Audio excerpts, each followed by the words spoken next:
untuk mempelajari. Paham enggak? Paham ya? Nah, pertanyaan itu perlu dijawab? Perlu, tapi tidak dijawab sekarang, tapi dijawab di episode selanjutnya.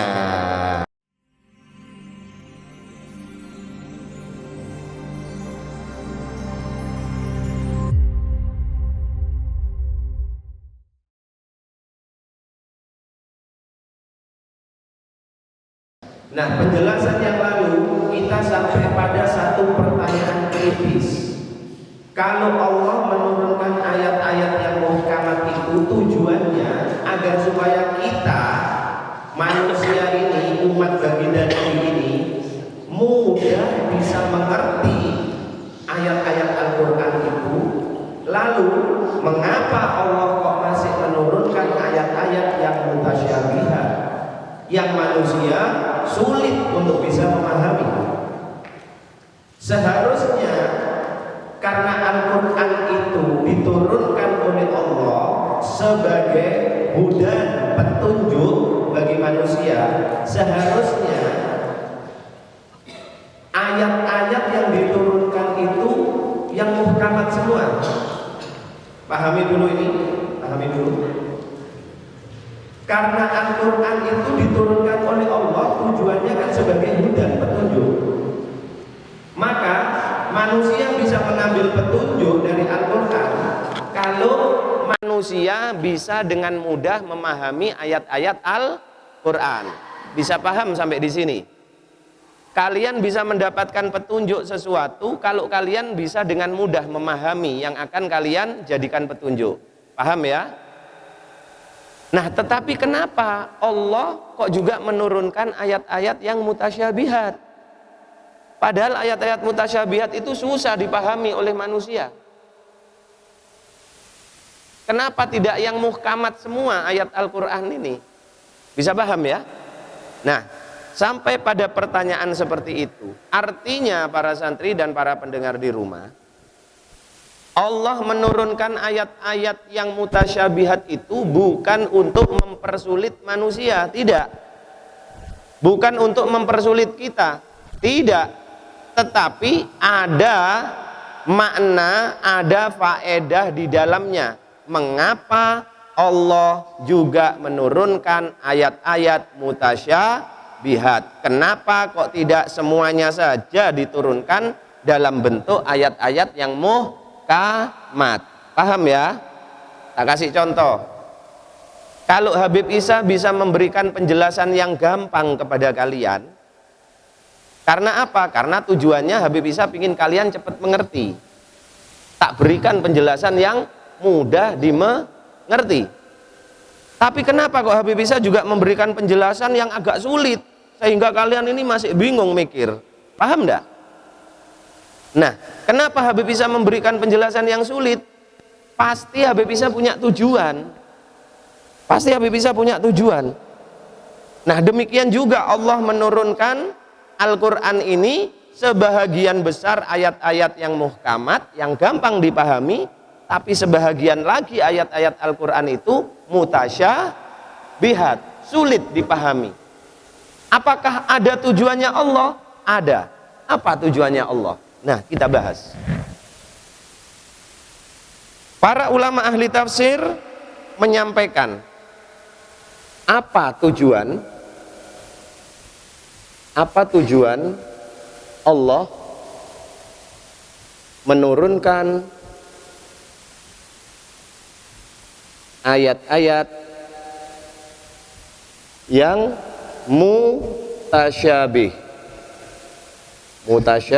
Habib Isa tidak akan mengulangi lagi pengertiannya, ya. Kenapa Allah menurunkan ini? Maka ulama-ulama ahli tafsir menyampaikan, perhatikan betul, ayat-ayat mutasyabihat ini, ayat-ayat yang tidak jelas pemahamannya, pengertiannya, diturunkan juga oleh Allah sebagai ujian terhadap keimanan dan keteguhan hati manusia terhadap siapa? Allah. Perhatikan. Jadi manfaatnya adalah sebagai ujian dari Allah untuk menguji keimanan dan keteguhan hati manusia ini kepada Allah, untuk menguji keimanan manusia kepada Allah, untuk menguji kemantapan hati manusia kepada Allah. Bagaimana maksudnya? Allah menurunkan ayat-ayat yang tidak jelas bagi kita, yang butuh pemikiran mendalam, kok untuk menguji keimanan kita. Nah, disinilah agar supaya manusia itu, kita ini para santri dan para pendengar di rumah, agar supaya kita paham, agar supaya manusia paham dan menyadari bahwa manusia bukanlah makhluk yang sempurna. Bukanlah makhluk yang sempurna. Apa yang tidak sempurna bagi manusia? Yaitu ilmu yang dimiliki. Agar supaya kita sadar bahwasannya sebagai manusia, kita ini penuh keterbatasan. Ilmu kita ini hanya sedikit. Dan ilmu yang sedikit yang kita miliki itu pemberian dari Allah. Sehingga pada batas-batas tertentu manusia tidak punya kemampuan untuk memahami dengan jelas ayat-ayat yang disampaikan oleh Allah di dalam Al-Quran, yaitu ayat-ayat yang mutasyabih. Kemarin Habib bisa contohkan kepada kalian contoh penggalan ayat-ayat yang mutasyabih. Bagaimana di ayat itu disebut wajah Allah. Kita akan ketemu juga dengan satu ayat yang mengatakan tangan Allah. Maka bagaimana kita bisa memahami wajah Allah, tangan Allah? Apakah kemudian kita akan memahami, oh Allah itu punya wajah, oh Allah itu punya tangan? Kalau sampai kita memahami seperti itu, maka berarti keimanan kita tidak benar, tidak sempurna. Karena laisa kamitslihi syai'un. Paham ya? Nah, sehingga bagaimana caranya memahami kata-kata wajah Allah, tangan Allah? Nah, itulah yang menjadi ujian bagi kita. Ternyata bagaimanapun pandainya kita, setinggi apapun ilmu kita, ternyata ada batasnya. Saat ketemu dengan ayat-ayat yang mutasyabihat, maka kita tidak punya kemampuan untuk memahaminya. Ini sebagai ujian. Yang kedua, manfaatnya Allah menurunkan ayat-ayat mutasyabihat ini agar supaya manusia berpikir sesuai dengan kapasitasnya. Apa kapasitas itu? Sesuai kemampuannya. Sesuai kemampuannya. Sebetulnya kita dididik oleh Allah dengan adanya ayat-ayat yang mutasyabihat itu agar supaya kita ini berpikir sesuai dengan kapasitas kita.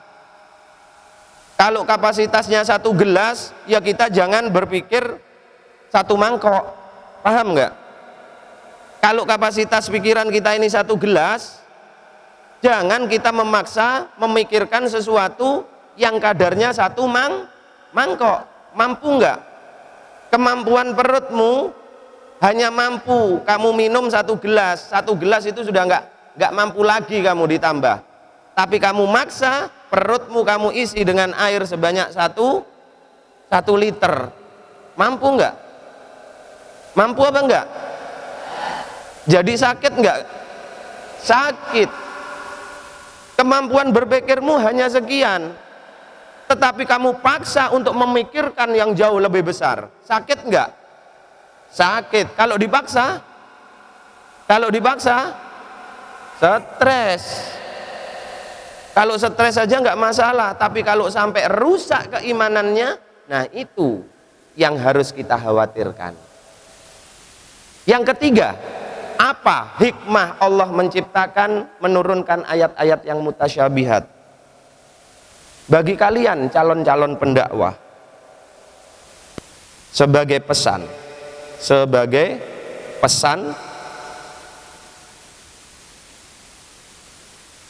dakwah itu harus disampaikan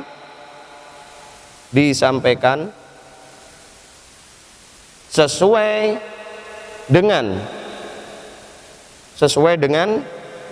kadar